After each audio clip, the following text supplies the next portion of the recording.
Olá, meus amigos, tudo bem? Juro que eu vou tentar ser o mais breve possível nessa meditação de hoje. Mas, como vocês já sabem que eu falo bastante, né? Eu gostaria de compartilhar uma meditaçãozinha com vocês sobre duas situações.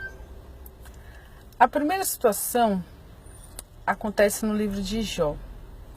Você bem sabe que Jó tinha passado por todas aquelas tragédias, tinha perdido toda a sua família, toda a sua riqueza, sua saúde, estava ali na desgraça plena da palavra. E seus amigos, quando souberam da situação, vieram, teoricamente, se compadecer da sua situação. Quando viram Jó, então, ficaram enlutados ali por 7 dias. E depois disso, Jó então se pronunciou a respeito de toda a sua tristeza, sua incompreensão, sua amargura. E esses amigos de Jó, que vieram para se compadecer, começaram a acusar Jó de que Jó deveria ter feito alguma coisa que causasse essa desgraça na vida dele.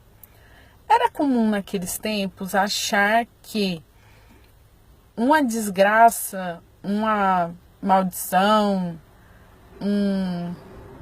uma tragédia era um castigo divino derivado de algum pecado que a pessoa tinha cometido. Então Deus havia castigado aquela pessoa por alguma coisa que ela tinha feito. Então eles passaram a acusar Jó, e durante vários capítulos eles falam e tratam desse assunto, até que depois Deus pede para que Jó ore pelos seus amigos antes que Deus se irrite ainda mais com eles, porque eles começam até a falar mal de Deus também mais para frente. Uma outra situação está no capítulo 8 do livro de João. Uma mulher foi pega em adultério. Alguns estudiosos acreditam que aquela situação tenha sido forjada para ter um motivo para acusar Jesus. Na lei daqueles tempos, uma pessoa pega em adultério morreria apedrejada pelo seu ato.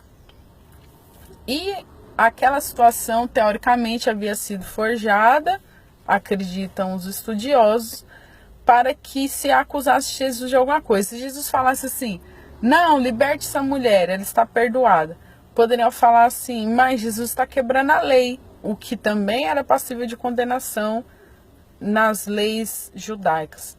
Agora, se Jesus falasse assim, não, mate essa mulher, condeno ela errou, então ela tem que ser morta conforme a lei. Aí as pessoas falaram assim, mas Jesus não é amor, não é perdão, não está aí fazendo milagres e falando que a gente tem que perdoar, por que ele está acusando? Então, eles iam arrumar inúmeras formas de acusar Jesus de alguma coisa para querer a condenação de Jesus também.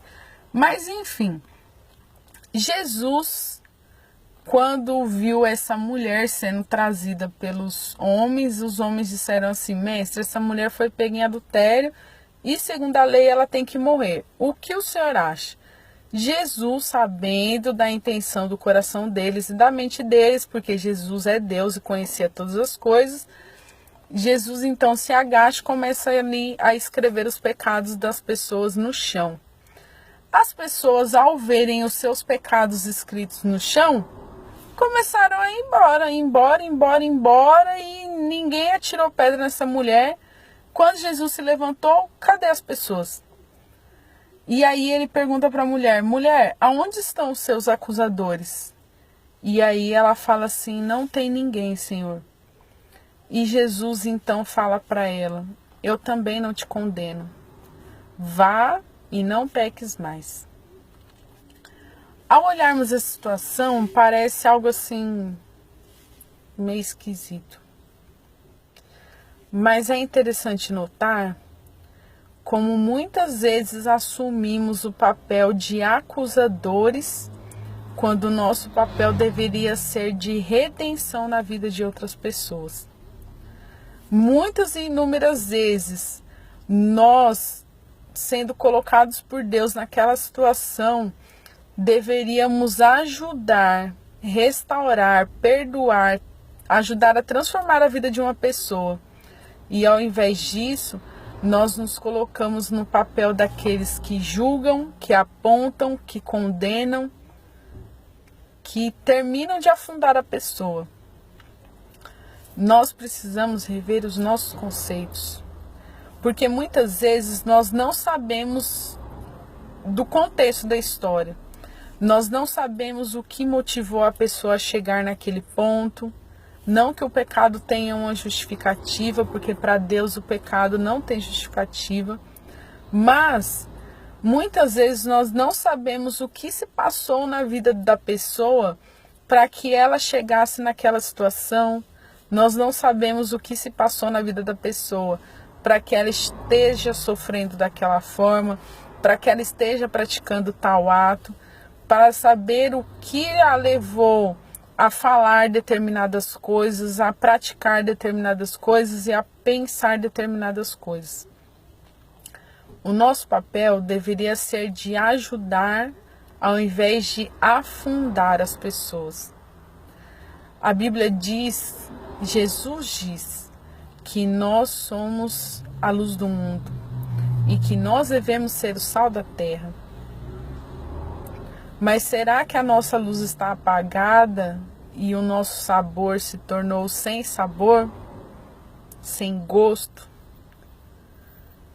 Nós deveríamos rever os nossos conceitos. Deveríamos analisar melhor a situação e saber o que falar, quando falar, como falar, em que situação falar. E muitas vezes nós deveríamos e devemos ficar calados. Ao invés de falar uma bobeira, fique calado. Mas se você puder falar, procure ajudar, procure restaurar, transformar as pessoas. O nosso papel aqui nessa terra é ser tal qual Jesus. Mas eu pergunto a você, qual tem sido o seu papel? O dos que se colocam como amigos de Jó e que condenam, quando deveriam confortar? Os que armam a cena para acusar, quando deveria ser manter a ordem, que era o caso dos líderes judeus? Ou você está no papel daqueles que sofrem a acusação, como Jó e a mulher adúltera? Ou você, pela graça de Deus, está se colocando então no lugar de Jesus, que é de ajudar e transformar a vida de outras pessoas? Que o nosso papel seja de redenção ao invés de condenação. Que o seu papel seja de ajudar ao invés de condenar. Que Deus se faça presente na sua vida, na sua mente, nas suas palavras, para que você seja também uma nova criatura em todos os sentidos. E Tiago, no capítulo 1, verso 19, diz que nós devemos ser prontos para ouvir e tardios no falar. Que você seja sempre pronto a ouvir e ajudar, e pense um pouquinho mais antes de falar, condenar e julgar alguém, para que você seja um ponto de luz e salvação na vida de outras pessoas. Que Deus te abençoe. E mais uma vez, desculpe por esse tempo todo, mas espero que sejam palavras de ajuda para você neste dia de hoje. Que Deus te abençoe.